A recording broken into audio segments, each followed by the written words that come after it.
নমস্কার, আশা করি আপনারা ভালো আছেন।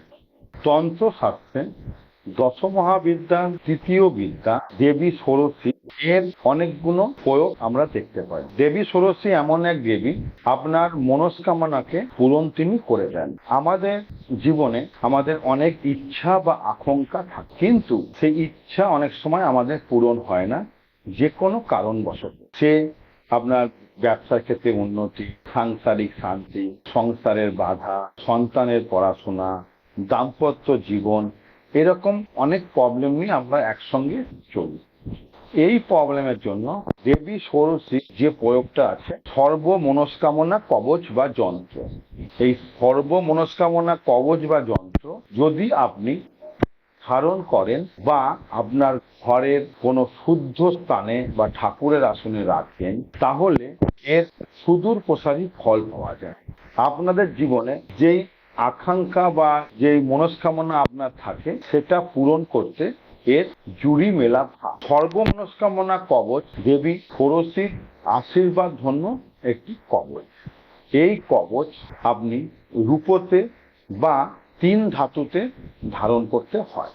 এই কবচ গলায় ধারণ করতে হয় বা আমাদের ঘরের কোনো শুদ্ধ জায়গায় বা ঠাকুরের স্থানে এটি রাখলে এর কিন্তু সুদূর প্রসারী ফল পাওয়া যায়। আপনার ঘরের কোনো সাংসারিক সমস্যা, ব্যবসার সমস্যা, আপনার যেই লক্ষ্যে আপনি এগোতে চাচ্ছেন, সেই লক্ষ্যকে আপনার কাছে পৌঁছে দেওয়ার জন্য এই কবচে জুড়ি মেলা ভার। এই কবচ অবশ্যই যে কোনো চতুর্দশী তিথিতে কৃষ্ণপক্ষে এটিকে তৈরি করতে হয় এবং এটির উপযুক্ত সময় হচ্ছে সোমবার বা শুক্রবার এটিকে তৈরি করতে হয় এবং অবশ্যই সিদ্ধ পিঠে বসে এই প্রয়োগটা করতে হয়।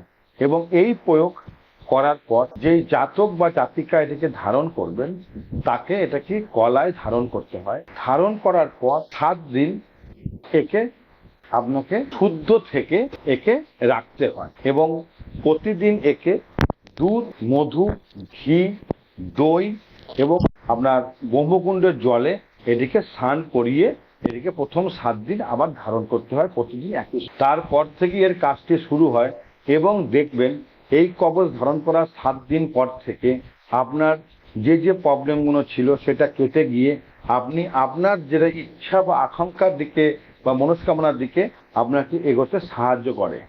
এই কবচটি পরে দেখবেন, পরীক্ষিত সত্য, কাজ পাবেনই পাবেন, গ্যারান্টি দিয়ে বলছি। এবং কাজ পাওয়ার পর অবশ্যই লাইক, কমেন্ট এবং শেয়ার করবেন এবং জয় মা কমেন্টটি অবশ্যই করবেন। ভালো থাকবেন। জয় মাতা।